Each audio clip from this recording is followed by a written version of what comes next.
Dinikahi pria Pakistan demi 150 juta per bulan, malam pertama cuma disuruh baca Al-Quran.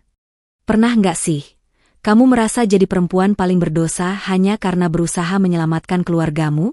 Itu yang aku rasakan waktu memutuskan menikah dengan pria asing, pria Pakistan yang bahkan baru kutemui sekali. Alasannya? Uang. 150 juta rupiah setiap bulan. Tapi yang bikin aku benar-benar terpukul bukan jumlah uang itu, melainkan malam pertama kami. Dia nggak menyentuhku sama sekali.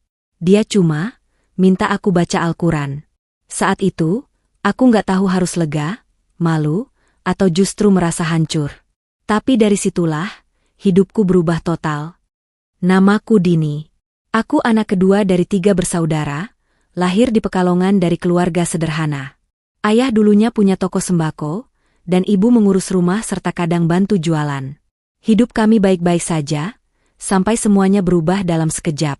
Ayah tertipu oleh investasi bodong. Tabungan habis, toko bangkrut, utang menumpuk. Sejak itu, rumah kami sering didatangi debt collector. Ayah mulai murung, ibu jatuh sakit, dan 2 adikku terpaksa berhenti sekolah. Aku yang saat itu baru lulus D3 langsung cari kerja kemana-mana. Pernah jadi kasir swalayan, kerja kantoran sebagai admin kontrak, sampai jaga booth pameran. Tapi gaji selalu pas-pasan.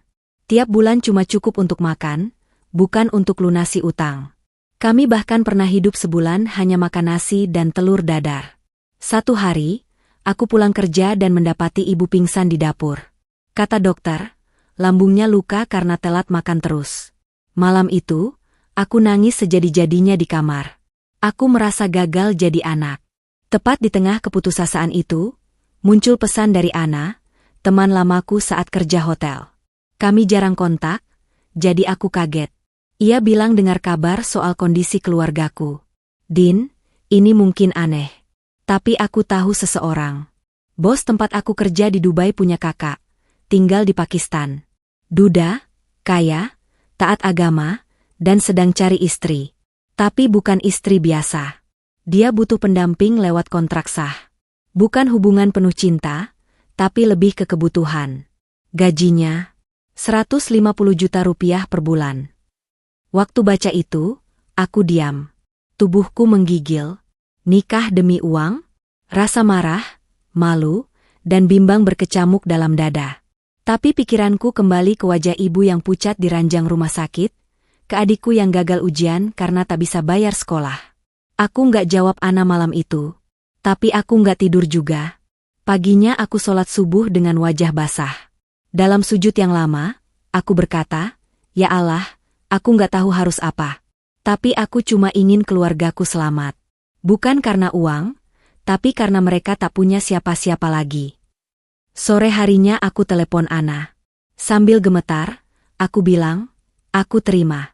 Tapi tolong, pastikan dia bukan orang jahat." Ana diam beberapa detik sebelum menjawab.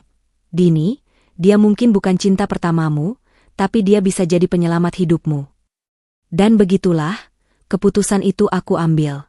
Bukan karena aku mata duitan, tapi karena aku perempuan yang sudah kehabisan pilihan. Perjalanan ke Islamabad jadi pengalaman pertama yang benar-benar membuatku merasa kecil. Ini bukan sekadar tentang naik pesawat internasional, tapi lebih dari itu. Aku sedang meninggalkan harga diriku di tanah kelahiran. Ada luka yang tidak terlihat, tapi terasa berat di setiap langkah. Setibanya di Bandara Islamabad, aku dijemput seorang pria muda berjas hitam, sopan, dengan logat Inggris yang fasih. Ia hanya menyebut namaku dan menyilakan aku mengikuti ke mobil sedan mewah yang sudah menunggu. Sepanjang perjalanan, aku terdiam. Pemandangan kota asing itu seakan buram. Pikiranku hanya sibuk membayangkan seperti apa sosok yang akan jadi suamiku. Wajahnya sudah pernah kulihat di foto. Namanya Arham Khan. Pria Pakistan berumur 45 tahun, berjanggut rapi, dengan mata tajam tapi teduh. Ia seorang pengusaha properti, duda tanpa anak. Mobil berhenti di depan sebuah rumah 2 lantai berarsitektur klasik, pagar putih dan halaman luas. Bangunannya megah, tapi tak terkesan mencolok.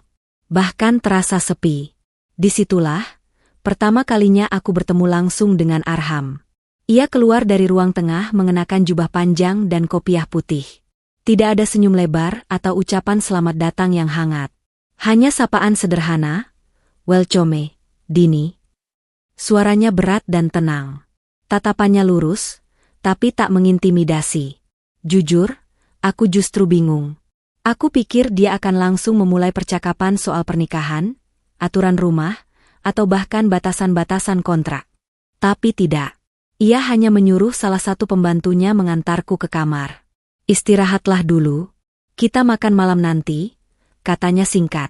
Kamar yang diberikan padaku seperti hotel bintang 5. Tempat tidur besar, sprei putih bersih, AC dingin, lemari kayu penuh pakaian baru. Bahkan ada Al-Quran di meja kecil dekat ranjang. Tapi semua itu tidak membuatku tenang. Aku duduk di tepi ranjang dengan napas berat. Ini bukan hotel. Ini rumah tempatku akan hidup setahun sebagai istri, tanpa cinta, tanpa kenangan. Hanya demi uang. Saat makan malam, Arham mengajakku duduk berdua di ruang makan. Ia menyendok nasi ke piringku, lalu berkata dalam bahasa Inggris yang lembut, "Mulai malam ini kamu sah jadi istriku. Tapi kamu punya ruang untuk merasa aman. Aku tidak akan menyentuhmu, kecuali kamu sendiri yang mengizinkan." Aku terkejut. Mataku langsung menatapnya tajam, bertanya-tanya apa maksudnya. Tapi ia hanya melanjutkan makan tanpa bicara lebih lanjut. Malam itu aku kembali ke kamar, duduk dalam diam. Seorang pria membayarku ratusan juta setiap bulan, tapi tak menyentuhku. Apa ini jebakan? Ujian? Atau hal yang lebih rumit dari sekadar kawin kontrak? Aku tidak tahu. Yang pasti, untuk pertama kalinya sejak keberangkatan, aku justru merasa makin bingung dan takut. Bukan karena ancaman, tapi karena dia terlalu tenang. 3 malam pertama berlalu tanpa suara ketukan di pintu kamarku. Tidak ada tatapan aneh, tidak ada perlakuan mencurigakan, apalagi paksaan. Setiap pagi aku sarapan sendiri.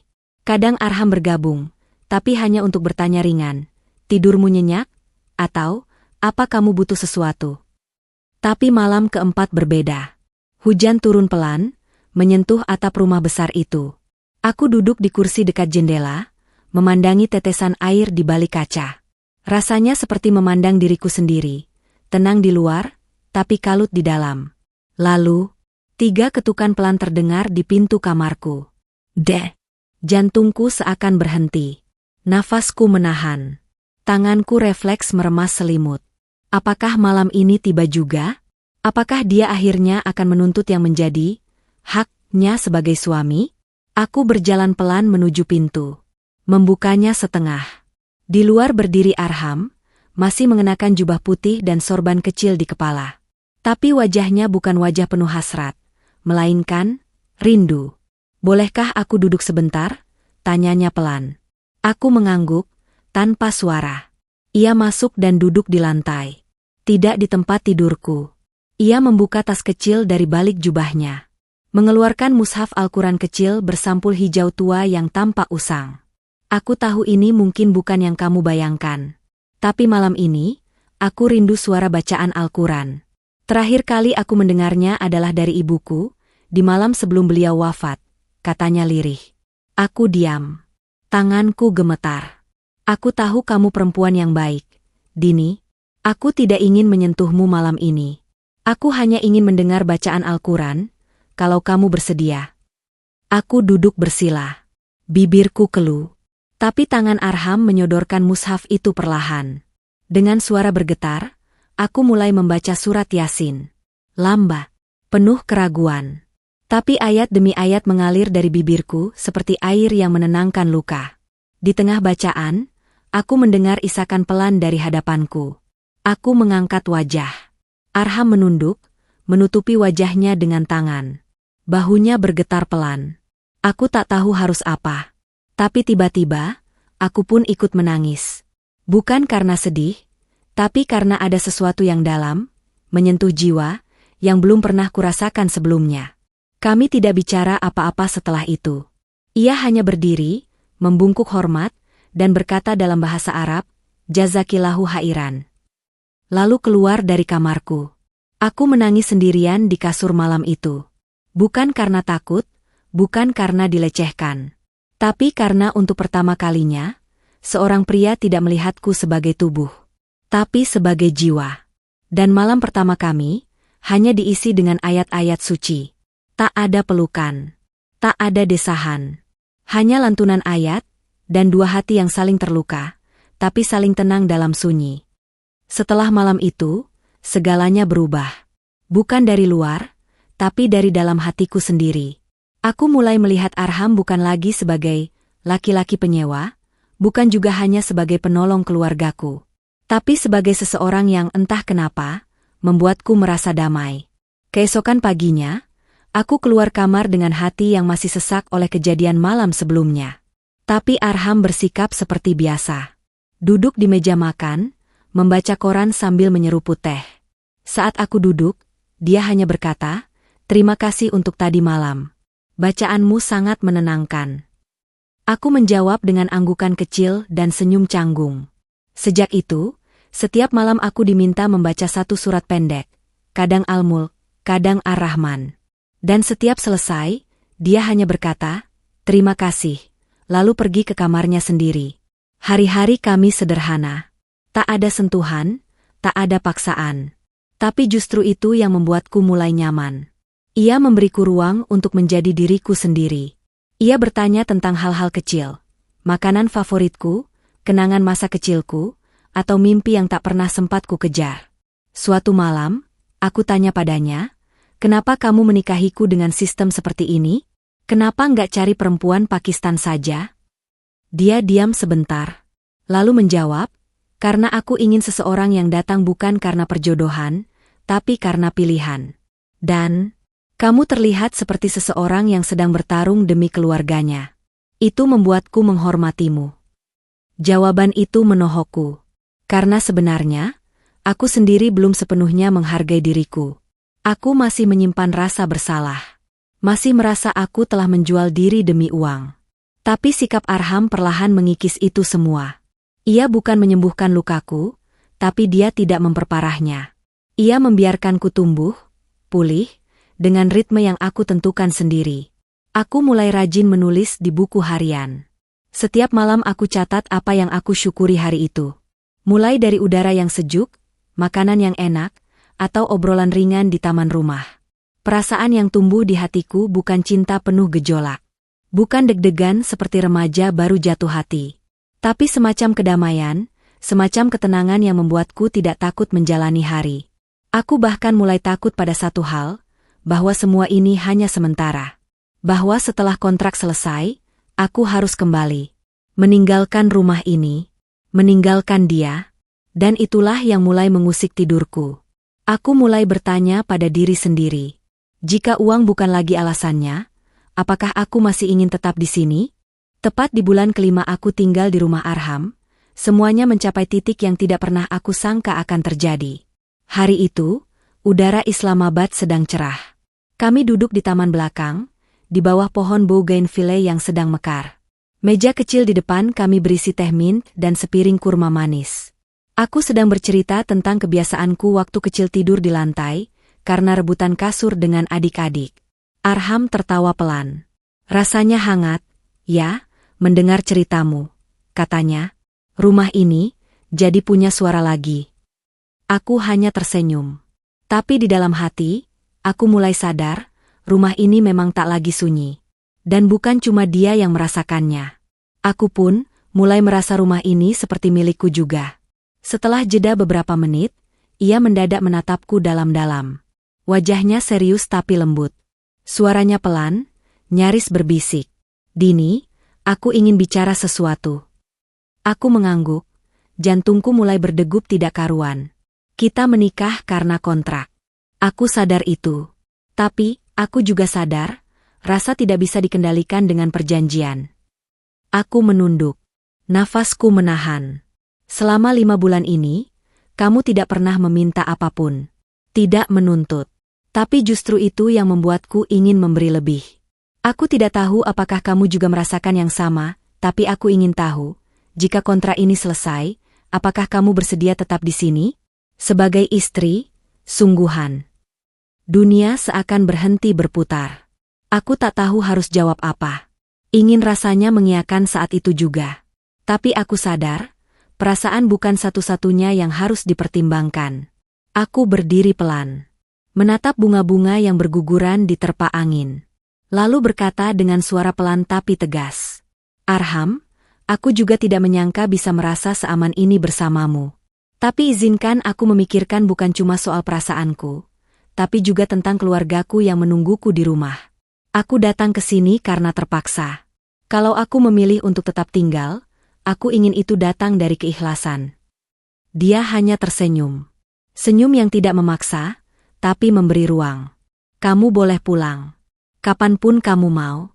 Tapi kalau suatu hari kamu merasa tempatmu bukan lagi di Indonesia, pintu rumah ini akan tetap terbuka. Aku menahan tangis.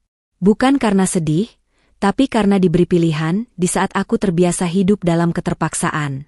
Dan hari itu, aku tahu bahwa jika cinta tumbuh dari ruang yang aman, maka memilih pun harus datang dari keberanian yang utuh. Aku akhirnya memutuskan pulang ke Indonesia setelah bulan ke-6. Bukan karena aku ingin meninggalkan Arham. Justru karena aku ingin memaknai semua yang terjadi dengan jernih. Aku bilang pada Arham bahwa aku ingin menemui keluargaku, menata kembali kehidupan di tanah kelahiran, dan mengambil jeda dari semuanya. Ia tak menahan. Hanya mengangguk dengan senyum sendu. Kembalilah dengan tenang, katanya. Jika kamu merasa rumah ini terlalu jauh, maka doa-doaku akan selalu menyusulmu kemanapun kamu pergi. Saat aku naik ke pesawat dan melihat wajah Arham dari balik jendela bandara, mataku basah. Pria yang dulu kupikir akan menjadi majikan, ternyata mengajariku nilai kehormatan dalam cara yang paling halus dan tulus. Setibanya di Indonesia, ibu menyambutku dengan peluk haru. Tubuhnya sudah jauh lebih sehat, berkat biaya pengobatan yang stabil. Adik-adikku tersenyum malu-malu, dan rumah kami kini sudah direnovasi dari warisan puing-puing utang masa lalu. Aku duduk di ruang tamu, menyentuh dinding yang dulu berjamur, kini bersih dan hangat. Rasanya seperti kembali jadi anak kecil, tapi dengan jiwa yang sudah melewati badai. Dini, kamu baik-baik aja, nak? Tanya ibu sambil menyentuh tanganku. Aku mengangguk dan memeluknya erat. Maaf, kalau caraku menyelamatkan keluarga ini bukan dengan jalan biasa, bisikku. Ibu hanya menangis. Bukan karena marah, tapi karena bahagia. Karena kami semua bisa duduk lagi di rumah ini, utuh. Selama beberapa minggu, aku hanya diam di rumah. Menata hati. Menulis ulang jurnal yang selama ini jadi tempatku meluapkan isi dada. Aku sadar, rasa yang tumbuh di Islamabad bukan sekadar syukur. Tapi cinta. Tapi cinta yang hadir dari penghormatan, bukan hasrat. Namun aku juga sadar, aku tak bisa kembali ke sana hanya karena terbawa emosi. Jika aku memilih untuk kembali, maka itu harus dari hatiku sendiri, bukan karena utang budi atau kasihan.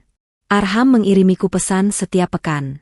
Bukan pesan mengekang, tapi doa-doa pendek dan kalimat sederhana. Aku harap kamu sehat. Aku harap harimu damai. Aku harap keputusanmu selalu dalam lindungan Allah. Dan kalimat terakhir di salah satu pesan itu membuatku terdiam. Jika kamu tidak kembali, maka aku akan percaya bahwa Allah telah memilih tempat terbaik untukmu. Tapi jika kamu kembali, aku akan menunggumu di depan pintu, tidak sebagai suami kontrak, tapi sebagai seseorang yang mencintaimu dengan penuh restu. Hatiku remuk, tapi juga pulih. Dan malam itu, aku menangis. Bukan karena kehilangan, tapi karena aku tahu, bahwa apapun keputusanku nanti, aku sudah tidak sendirian lagi. 2 bulan setelah kepulanganku ke Indonesia, hidup mulai terasa lebih tenang. Aku mengisi hari-hari dengan mengajar anak-anak mengaji di musala kecil dekat rumah. Sambil membantu ibu di warung, dan sesekali ikut pelatihan UMKM dari pemerintah desa. Aku kembali menjadi perempuan biasa. Tapi tidak lagi dengan luka yang sama. Banyak orang bertanya, apa kamu akan kembali ke Pakistan? Aku tak langsung menjawab. Karena jawabannya bukan sekadar iya atau tidak, tapi tentang kesiapan untuk memilih jalan hidup yang bukan dibentuk oleh kebutuhan, melainkan keikhlasan. Sampai akhirnya, pada suatu sore, saat aku sedang menyapu halaman, datang kiriman dari luar negeri. Sebuah paket kecil, dibungkus rapi, berisi mushaf Al-Quran dengan sampul kulit berwarna hitam elegan. Di dalamnya, ada pembatas kain sutra yang menyisipkan secari kertas bertuliskan tangan Arham. Dini, setiap malam aku mendengarkan suara Al-Quran, tapi tidak ada yang menenangkan seperti suaramu di malam itu. Kalau kau tak kembali, aku paham. Mungkin Allah hanya mengirimkanmu untuk menyembuhkan satu bab dalam hidupku. Tapi kalau kau datang lagi, aku tak akan menanyakannya sebagai istri kontrak. Aku akan menyambutmu sebagai perempuan yang membuatku percaya bahwa cinta bisa datang lewat iman, bukan hanya pertemuan. Aku membaca surat itu berulang kali. Dadaku sesak. Tapi tidak karena terluka, melainkan karena penuh. Penuh dengan rasa syukur. Karena untuk pertama kalinya, aku benar-benar merasa dipilih. Beberapa hari kemudian, aku duduk di kamarku, membuka kembali buku harian. Di salah satu halaman awal, ada catatan dari malam sebelum aku menerima tawaran pernikahan kontrak itu. Ya Allah, aku tahu jalan ini kelam. Tapi jika Engkau beri aku kesempatan untuk pulang dengan harga diri yang masih utuh, aku akan menggunakannya untuk hidup yang lebih baik. Dan ternyata, doa itu dijawab. Bukan hanya dengan pelunasan utang atau kesehatan ibu, tapi dengan pengalaman yang membawaku mengenali arti sebenar-benarnya penghormatan. Pernikahan kontrakku tidak dimulai dengan cinta, tapi berakhir dengan sesuatu yang lebih dalam, ketulusan. Hari itu aku berdiri di depan kaca, bukan sebagai perempuan yang menjual diri, tapi sebagai perempuan yang telah memilih. Aku tak langsung membalas surat Arham, tapi aku menulis surat untuk diriku sendiri. Jika suatu hari aku kembali ke Islamabad, itu bukan karena uang.